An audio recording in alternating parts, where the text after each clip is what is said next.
కాకినాడ పోర్టుకి రోజుకి 1000 నుంచి 1100 లారీలు వస్తాయి. ఇది ప్రపంచంలో వివిధ ప్రాంతాలకి బియ్యం ఎగుమతి చేసే ఆ పోర్టులో చాలా కీలకమైనది. కానీ ఇంత పెద్ద పోర్టుకి ఇందాక మన ఈ వాళ్ళ సెక్యూరిటీ అధికారిని అడుగుతూ ఉన్నాను, ఎంతమంది ఉన్నారు మీ దగ్గర అంటే 1000 నుంచి 1100 లారీలు వెళ్ళే ఈ పోర్టుకి 16 మంది సెక్యూరిటీ. లారీకి ఎంతమంది ఉన్నారు మీరు అర్థం చేసుకోండి. అసలు విచిత్రంగా మనోహర్ గారు పట్టుకొని కేసులు పెట్టి అధికారులకి చెప్పినా కానీ అటు పోలీస్ కానీ రెవెన్యూ కానీ సివిల్ సప్లైస్ కానీ యాక్షన్ చాలా నామమాత్రంగా తీసుకుంటా ఉన్నాను. నేను చాలా సందర్భాల్లో ఆయన అడుగుతూ ఉన్నాను, క్యాబినెట్ మీటింగ్స్లో అడిగాను ఏం జరుగుతుందని. నేను ఒకటే ఏం చెప్పానంటే, ఇందాక మన మనోహర్ గారికి వీళ్ళకి మనం ఏ యాక్షన్ కనుక మనం ముందుకు తీసుకెళ్ళకపోతే వీళ్ళు ఇన్ని మాటలు చెప్పి దీన్ని ఏమి ముందుకు తీసుకెళ్ళలేదేంటి అన్న అపవాదం మనందరి మీద ఉంటుంది.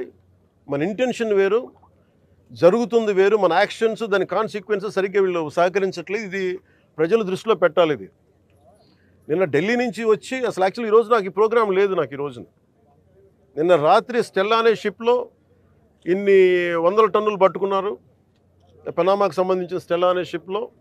అలాగే ఇక్కడ దాదాపు 1060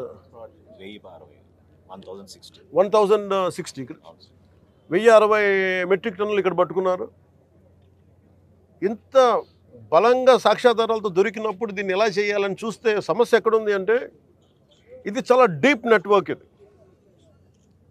నేను వస్తాను అంటే నిన్న రాత్రి కూడా నాకు చాలామంది ఫోన్లు చేసి మెసేజ్లు ఏం పెడతారు, మీరు రావద్దు సార్ ఇక్కడికి అంటారు. మీరు ఎందుకు రాకూడదంటే ఒక 10,000 మంది జీవితాలు అతలాకుతలం అయిపోతాయని. పోర్ట్ అనేది it is meant for exports. Kakinada port కానీ ఏ పోర్ట్ అయినా కానీ అనుమతి ఇచ్చింది ఎక్స్పోర్ట్కి, అంతేగాని స్మగ్లింగ్ కాదు. స్మగ్లింగ్ మీద చేసే విధానంలో కూర్చోబెట్టి దానికి పర్మిషన్, దానికి లైసెన్స్ ఇవ్వాల. లీగల్గా ఎక్స్పోర్ట్కి మాత్రమే ఇక్కడ పర్మిషన్ ఇచ్చారు దీనికి. కానీ వస్తే 10,000 మంది జీవితాలు అతలాకుతలం అయిపోతాయంటే నాకు ఒకటే అనిపించింది. ఇందాక లోపలికి వెళ్ళి కూర్చుంటే నన్ను ఎంత సహకారం లేదంటే నాకే, as a deputy chief minister of Andhra Pradesh నాకే సహకరించాల. ఇక్కడున్న ఈ పోర్ట్ అధికారులు షిప్ అక్కడ స్టెల్లా అనే షిప్ ఉంది, పైకి ఎక్కాలి. దాన్ని ఒక దాదాపు 6 కంపార్ట్మెంట్స్లో దాన్ని ఏముంటుందని 6 కంపార్ట్మెంట్స్ 3 కంపార్ట్మెంట్స్ ఇది ఉంది. దాన్ని సీజ్ చేసి అక్కడ ఆఫ్ చేసాం. లోపలికి వెళ్ళి చెక్ చేద్దామంటే ఈ అనుకూలంగా లేదు మీకు పైకి ఎక్కడానికి అని చెప్పి అక్కడే తిప్పుతున్నాను నన్ను. ఇంత ఆబ్వియస్గా నాలాంటి వాడికి ఇంత ఆబ్వియస్గా అందరూ చూస్తుండగా అంటే దీని వెనక ఎంత డీప్ రూటెడ్ నెట్వర్క్ పనిచేస్తుంది మీ అందరికీ అర్థం. కొండబాబు గారు కూడా అదే చెప్తా ఉన్నారు, చూడండి సార్ ఎలా ఉందంటే అదే చెప్తా ఉన్నారు. నేను మీకు ఎప్పటి నుంచో మొత్తుకున్నాను సార్, ఇదే మీకు మీ దృష్టికి తీసుకొస్తుందని. ఇందాక మీకు చెప్పాను, కొండబాబు మనం కూర్చోబెట్టి మనం మెత్తగుంటే సరిపోదు, మనం గట్టిగా మాట్లాడాలి దీని మీద మనం అందరం అని అది చెప్తా ఉన్నాను కొండబాబు గారికి. మనోహర్ గారికి ఆయన being a civil supplies minister నాకు ఏమి చేయాలి, నేను ఎన్నిసార్లు చేసిన యాక్షన్ ముందుకు వెళ్ళట్లేదంటే డిస్ట్రిక్ట్ సివిల్ సప్లైస్ అధికారిని పిలిచి నేను అడుగుతున్నాను రాగానే. నేను ఇక్కడున్న సెక్యూరిటీ అధికారిని అడిగా, చెక్ పోస్టులో సెక్యూరిటీ అధికారి, మీకు పర్మిషన్ ఎవరు ఇచ్చారు, హూ చెక్స్ దిస్ అంటే మాకు నో అబ్జెక్షన్ సర్టిఫికేట్ ఉంది. ఎవరు ఇచ్చారు మీకు, దాని మీద అధికారికంగా ఏమైనా ఉత్తర ప్రత్యుత్తరాలు ఉన్నాయా? సమాధానం లేదు. డిస్ట్రిక్ట్ సివిల్ సప్లైస్ అధికారిని అడిగితే ఓకే నా కలెక్టర్ గారు చెప్పారు, కలెక్టర్ మీకు అధికారికంగా మీకు ఇచ్చారా, మీకు సమాధానం లేదు. ఇవన్నీ చూస్తుంటే ఇది ఏమైపోయిందంటే చాలా డీప్ ఇంట్రికేట్ నెట్వర్క్ లాగా ఉంది. మన రాష్ట్రం మీరు చూస్తే 25,000 టన్నుల heroin south America that from Colombia నుంచి వైజాగ్ పోర్ట్లో దొరికింది. వైజాగ్ పోర్ట్లో ఇది గంజాయికి అడ్డా అయిపోయింది ఆంధ్రప్రదేశ్. నేను లోపలికి వెళ్ళి మాట్లాడి పైకి ఎక్కాలి అంటే తిప్పుతున్నారు, అక్కడే తిప్పుతున్నారు, వెళ్ళనివ్వట్ల. నాకు ఎంత ఆశ్చర్యం అనిపించిందంటే నేను వెళ్ళి కూర్చొని మాట్లాడుతూ ఉంటే మీకు చెప్పా you will have consequences for this అని చెప్పి. నేను మీకు తర్వాత వీడియోస్ కూడా మీకు రిలీజ్ చేస్తాను. లేదు సార్ మీకు రఫ్ సీ ఉంది, మీరు వెళ్ళటానికి లేదంటే, నేను చెన్నై నుంచి వచ్చాను. నేను రఫ్ సీస్ నాకు నా ఫ్రెండ్స్ సీమెన్ చాలామంది ఉండేవాళ్ళు, చాలామంది స్నేహితులు నాకు మద్రాస్ పోర్ట్లో పనిచేసేవాళ్ళు. ఎప్పుడు సరదాగా తీసుకెళ్తే అలలు పడవలోకి వచ్చి మనకి టగ్ బోట్స్లోకి వచ్చి ఇంకా ఇలాంటి బోట్లోకి వచ్చి కొట్టే సమయంలో నన్ను తీసుకెళ్ళేవాళ్ళు సీమెన్. నాకు చాలా ఆశ్చర్యం అనిపించింది. అలాగే సార్ వింటున్నా వీళ్ళు కథలు ఏం చెప్తాను. అలా వింటా ఉంటే మళ్ళీ పక్క ఎదురుగా షిప్లో ఈ చిన్న చిన్న బోట్లు వేసుకొని మనకి ఈ టైర్లు కట్టుకొని ఒక 2 పెట్టుకొని వాళ్ళకి దింపుకుంటా మన ఎగుమతి చేసుకుంటా ఉన్నారు. నేను వాళ్ళు చూపించాను. You are doing it in very obvious way. మీ సీఈఓ ఎవరు? ఏదో సీఈఓ పేరు చెప్పారు. దీనికి ఓనర్ ఎవరు? ఆ సీఈఓ లేడు ఇక్కడ. ఓనర్ ఎవరు అంటే ఎవరు 2 పేర్లు చెప్పారు. వన్ ఈజ్ ఏదో Aurobindo వాళ్ళదంట.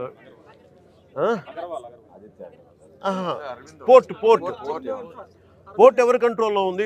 Purely it's not government, it's purely private control port. ఇది స్టేట్ కంట్రోల్ ఉన్న పోర్ట్. ఇది నాకు అనిపించింది ఇలా చూస్తే, లోపలికి వెళ్ళి చూస్తే, మన హోప్ ఐలాండ్ చూస్తే అసలు ఏ విధంగా కట్టుదిట్టంగా లేదు. 975 కిలోమీటర్ కోస్ట్ లైన్ ఆంధ్రప్రదేశ్కి. India is going to be trillions of dollar, almost Modi గారు చెప్పిన $7 trillion ఎకానమీ ఉంది దీనికి భవిష్యత్తు. ఈరోజు ఆంధ్రప్రదేశ్ డిప్యూటీ సీఎం గారు పవన్ కళ్యాణ్ గారు కాకినాడ వెళ్ళారు. కాకినాడ పోర్టుని పరిశీలించారు, ఇన్స్పెక్ట్ చేశారు. రఫ్ సీగా ఉన్నా కూడా సీలోకి వెళ్ళారు. అక్కడ కొన్ని షిప్పుల్ని పరిశీలన చేసి ఒక షిప్ను పట్టుకున్నారు. అది పీడిఎస్ రైసు సౌత్ ఆఫ్రికాకి ఎక్స్పోర్ట్ చేస్తున్నటువంటిదిగా ఆయన గుర్తించాడు. దాన్ని సీజ్ చేయమని అధికారులను ఆదేశించారు. దీనిలో అర్థమవుతుంది ఏమిటంటే, కూటమి ప్రభుత్వం వచ్చి 6 మాసాలు అవుతున్నా యథేచ్ఛగా పీడిఎస్ రైస్ కాకినాడ నుంచి సరఫరా అవుతున్నాయి ఇతర దేశాలకి అని. వైఎస్ఆర్ కాంగ్రెస్ పార్టీ అధికారంలో ఉన్నప్పుడు కాకినాడ ఎమ్మెల్యేగా ఉన్న చంద్రశేఖర్ రెడ్డి గారే దీని అన్నిటికీ కారణమని, ఆయనే ఈ ఎక్స్పోర్ట్ మాఫియాకి లీడర్ అని మీరు ప్రచారం చేశారు, తెలుగుదేశం వారు ప్రచారం చేశారు. ఆయన ఇప్పుడు అధికారంలో లేరు, వైఎస్ఆర్ కాంగ్రెస్ పార్టీ అధికారంలో లేదు, మీరు అధికారంలో ఉన్నారు. కాకినాడ రూరల్ ఎమ్మెల్యే మీ వారే, కాకినాడ ఎమ్మెల్యే మీ వారే. ఆయన ఎందుకు జరుగుతుంది ఇదంతా? ఎందుకు ఎక్స్పోర్ట్ జరుగుతుంది? దీన్ని బట్టి మీకు అర్థమవుతుంది ఏంటి? ఈ ప్రభుత్వం పీడిఎస్ రైస్ని అరికట్టడంలో పూర్తిగా విఫలమైంది అనేది మీరే చెప్పారు, మేం చెప్పలా. ఇక్కడ కాదు, కాకినాడ వెళ్ళి మీరు చెప్పారు. కొన్ని ఆశ్చర్యకరమైనటువంటి అంశాలను కూడా మీరు కోట్ చేశారు. నేను కాకినాడ పోర్టును సందర్శించడానికి, ఇన్స్పెక్ట్ చేయడానికి వస్తుంటే సీపోర్టు వాళ్ళు కోఆపరేట్ చేయటం లేదు, పోలీసు యంత్రాంగము కోఆపరేట్ చేయటం లేదు, అదేవిధంగా పౌర సరఫరాల శాఖ అధికారులు నాకు కోఆపరేట్ చేయటం లేదు. రావద్దు అని చెబుతున్నారు, మెత్తగా వాయిదా వేసుకునే పరిస్థితి చేస్తున్నారు. అయినా తెగించి నేను ఇవాళ వచ్చాను అంటే ఏంటి దీని అర్థం? మీ అధికారులు మీకు సహకరించడం లేదు, అంతే కదా. ఎందుకు సహకరించట్లేదు వాళ్ళు? మీ అధికారులే దీనిలో కుమ్మక్కైపోయారని అర్థం. అధికారులు ఒక్కరే కుమ్మక్కైపోయారా? కాదు. ఈ రాష్ట్రంలో నేను మీకు సవినయంగా మనవి చేస్తున్నాను, డిప్యూటీ సీఎం గారు, ఈ రాష్ట్రంలో ఉన్నటువంటి కూటమ శాసనసభ్యుల్లో 168 మందిలో ఒక 10% 15% మినహా అందరూ కూడా పీడిఎస్ రైస్ దగ్గర డబ్బులు దండుకుంటున్నారు, మామూలు తీసుకుంటున్నారు. మామూలు తీసుకుని తమ తమ నియోజకవర్గాల్లో ఆ రైస్ని బస్తాల్లోకి ఎత్తి కాకినాడ పంపిస్తున్నారు. కాకినాడలో మీ నాయకులే రిసీవ్ చేసుకుంటున్నారు, వాళ్ళు డబ్బులు వాళ్ళు తీసుకుంటున్నారు. ఇవన్నీ కూడా పోర్టులోకి వెళ్ళి షిప్పుల్లోకి ఎక్కించి ఇతర దేశాలకు రవాణా చేస్తున్నారు. ఈ ముఠా అంతా కూడా మీరే, మీ చుట్టుపక్కల ఉన్న వాళ్ళే. అక్కడ దాకా ఎందుకు? మీరు ఇందాక ప్రెస్ మీట్లో చాలా విషయాలు మాట్లాడుతున్నప్పుడు కుడి ఏమో కూర్చున్నారు కదా, ఒకరు కాకినాడ ఎమ్మెల్యే గారు, ఆయన పీడిఎస్ రైస్ కింద ఎంత మామూలు తీసుకుంటున్నారో మీకు తెలుసుకోండి, ఇంటెలిజెన్స్ రిపోర్ట్ తెచ్చుకోండి. ఆయనే కాదు నానాజీ, ఆయనే కాదు మొత్తం కూటమి ఎమ్మెల్యేలు అందరి దగ్గర కూడా మీరు రిపోర్ట్ తెప్పించుకోండి. దానిలో చాలా తేడా తెల్లవిగా అర్థమవుతాయి. ఈ పక్కన మీ పౌర సరఫరాల శాఖ మంత్రి గారు ఉన్నారు కదా, ఆయన తెలియకోవడం జరుగుతుందా? ఆయన చాలా మిల్లు మీద దాడి చేశారు, చాలా చోట్ల సీజ్ చేసినట్టుగా పత్రికలు వచ్చాయి, కానీ ఎక్కడా కూడా ఆగనటువంటి పరిస్థితి కనిపిస్తూ ఉన్నది. ఆయన కూడా దీనిలో పెద్ద వాటాదారుడు అనే విషయం మీకు తెలుసో తెలీదో నాకు తెలియదు. తెలిసి కూడా తెలియనట్టు నటిస్తున్నారా, లేక తెలుసా అనేది ఆ భగవంతుడికే తెలియాలి, ప్రజలకే తెలియాలి అని కూడా ఈ సందర్భంగా నేను చెప్పదలుచుకున్నా. ఇది నవంబర్ 16వ తారీఖున ఈనాడు మొదటి పేజీలో వచ్చినటువంటి వార్త. ఏమని రాశారంటే దానిలో రెచ్చిపోతున్న రేషన్ మాఫియా, ఎక్కడ చూసినా కుప్పలు కుప్పలుగా పేదల బియ్యం, కేంద్ర రాష్ట్ర ప్రభుత్వాలకి ఏడాదికి 11,000 కోట్ల ఖర్చు, 80% నల్ల బజారుకే, ఏటా 8,833 కోట్ల బియ్యం తరలింపు, ఆ మొత్తం అంతా దళారులు, కొందరు మిల్లర్లు, నేతలు, అధికారుల జేబుల్లోకే వెళుతున్నాయి అని ఈనాడులో స్పష్టంగా రాసినటువంటిది. ఇది ఈ నెల 16వ తారీఖున. ఇది మీరు చూడలేదా? ఇంత స్పష్టంగా జరుగుతూ ఉందే. చివరికి మీ పక్కన కూర్చున్నటువంటి మనోహర్ కూడా దీనిలో వాటాదారుడు అని నేను ఆరోపిస్తున్నా. ఇది ఆరోపణ అని మీరు అనుకోవచ్చు, మీరు తెలుసుకోండి, ఇంటెలిజెన్స్ రిపోర్ట్ తెప్పించుకోండి. లేదంటే మీకు చాలా విస్తృతమైనటువంటి పరిచయాలు ఉన్నాయి. ప్రతి నియోజకవర్గంలోనూ జనసేనకు సంబంధించినటువంటి వ్యక్తులు ఉన్నారు, మిమ్మల్ని గాఢంగా ప్రేమించే వ్యక్తులు కూడా ఉన్నారు. వాళ్ళని ఐడెంటిఫై చేయండి, వాళ్ళని పిలిపించుకోండి. అయ్యా మీ నియోజకవర్గంలో అక్కడ మన జనసేన ఎమ్మెల్యే ఉన్నాడా, తెలుగుదేశం ఎమ్మెల్యే ఉన్నాడా తెలుసుకోండి. తెలుగుదేశం ఎమ్మెల్యే ఉన్నా, జనసేన ఎమ్మెల్యే ఉన్నా పీడిఎస్ రైస్ విషయంలో మామూలు అందుతున్నాయా లేదా తెలుసుకోండి. కార్యకర్తకి ఎలా తెలుసు అంటే దేశమంతా చెప్పుకుంటున్నారు, రోడ్డు మీద చెప్పుకుంటున్నారు, చెట్టు కింద చెప్పుకుంటున్నారు, ఈ ఎమ్మెల్యే ఇంత తీసుకుంటున్నాడు నెలకి అని. అసలు ఇవాళ ఉన్నటువంటి కూటమి ఎమ్మెల్యేల్లో ఆదాయపు సోర్సుల్లో ఈ పీడిఎస్ బియ్యం ఒక సోర్స్, మట్టి ఒక సోర్స్, ఇసుక ఒక సోర్స్. ఈ సోర్సులన్నీ పెట్టుకొని డబ్బులు సంపాదించుకునే యావలో వాళ్ళందరూ ఉంటే మీరెళ్ళి కాకినాడలో ఆర్భాటం చేసి ప్రెస్ మీట్ పెట్టి అధికారుల మీద ధరిస్తే పాపం అధికారులు ఏం చేస్తారు చెప్పండి? మీ నాయకులే అధికారుల్ని అలవాటు చేశారు, వాళ్ళకు కొంత, మీ ఎమ్మెల్యేలకు కొంత, మొత్తం వ్యవహారం జరిగిపోతా ఉంది. ఇది జరుగుతున్నటువంటి అంశం. మధ్య మధ్యలో మీ పౌర సరఫరాల శాఖ మంత్రిగా లేచి మేము చాలా చోట్ల పట్టుకున్నాం, ఇప్పటికే 62,000 టన్నులు 62 లక్షల టన్నులు ఇప్పటికే సీజ్ చేశాం, ఇంతకుముందు ప్రభుత్వం సీజ్ చేయలేదు అనేటువంటి మాట మీరు మాట్లాడుతున్నారు. ఏమిటిది? నాకు అర్థం కాలేదు. ఊరికినే మేము అధికారంలో ఉన్నప్పుడు చంద్రశేఖర్ రెడ్డి నాయకత్వంలో ఇదంతా జరిగిందని ఆయన మీదే మీరు దుమారం లేపారు, ఆయన మీద పెద్ద పెద్దగా అరిచారు, ఆయన మీద కేసులు పెడతా ఉన్నారు, రోపలేస్తా ఉన్నారు. ఆయన అధికారంలో లేడు, మా ప్రభుత్వం అధికారులు లేదు, ఆయన యథేచ్ఛగా పీడిఎస్ రైస్ బియ్యాన్ని సరఫరా అవుతూనే ఉంది ఇతర దేశాలకి. దీని అన్నిటికీ కారణం కూటమి తమ్ముళ్ళు ఈ పేదల బియ్యాన్ని మెక్కుతున్నారు. ఇది మీరు తెలుసుకోండి. పవన్ కళ్యాణ్ గారు, ఇప్పటికైనా మీరు తెలుసుకోకపోతే తెలుసుకోండి. ఆల్రెడీ తెలుసుండి కూడా మీరు యాక్షన్ చేస్తుంటే మీకు నమస్కారం.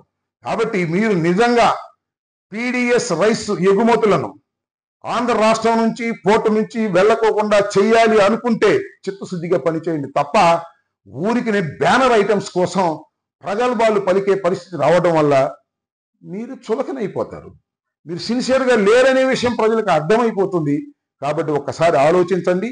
పైగా చిత్రం ఏంటంటే ఈ పౌర సరఫరాల శాఖ మీ కూటమిలో మీ దగ్గరే ఉంది, జనసేన దగ్గరే ప్రధానమైనటువంటి శాఖ. మీరే కంట్రోల్ చేయకపోతే ఇంకా హోమ్ ఏం కంట్రోల్ చేస్తారు? ఇందాక మిత్రులు ఎవరు అడుగుతుంటే చెప్తున్నారు లా అండ్ ఆర్డర్ నా దగ్గర లేదు అని. ఆ మధ్యనేమో లా అండ్ ఆర్డర్ కూడా నేను తీసుకుంటాను అంటున్నారు. మీలో మీరే కన్ఫ్యూజ్ అవుతున్నారు, మిమ్మల్ని మీరే దూషించుకుంటున్నారు, ఆకాశం మీద ఎత్తి ఉమ్ముతున్నారు, మీ మీదే పడుతుంది. ఇది మీరు గమనించాలి. ఇప్పటికైనా వాస్తవాలు తెలుసుకోవాలి. ఇవాళ పీడిఎస్ రైస్ కాకినాడ నుంచి విచ్చలవిడిగా ఎగుమతి అవుతుంది, దానిలో డబ్బులు తీసుకుంటున్నారు అంటే అది కూటమి ఎమ్మెల్యేలదే బాధ్యత, ఈ ప్రభుత్వానిదే బాధ్యత అనే విషయాన్ని విస్మరించి ఏదేదో మాట్లాడితే ఏమీ ప్రయోజనం ఉండదని మీకు తెలియపరుస్తున్నాను.